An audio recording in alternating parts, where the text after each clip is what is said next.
சிவனையும் முருகனையும் நம்பணும். இது முருகனுடைய யுகம். இந்த யுகம் நீங்க முருகனை சாதாரணமா இடப்பட முடியாது.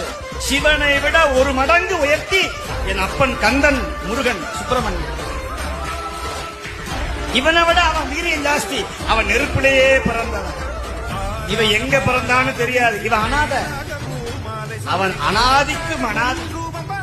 ஆதி அந்தமில்லாத ஆறுமுக கடவுள் என் அப்பன் வேலன், முகன், சண்முகன், கடாட்சரன்.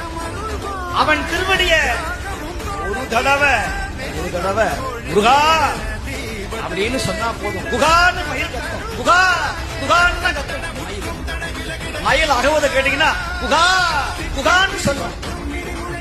சுப்பிரமணியா, கந்தா, கடம்பா, கந்தனையே சொந்தமென எண்ணிவிட்டால் சந்ததமும் உந்தனருள் கூடி வருமே.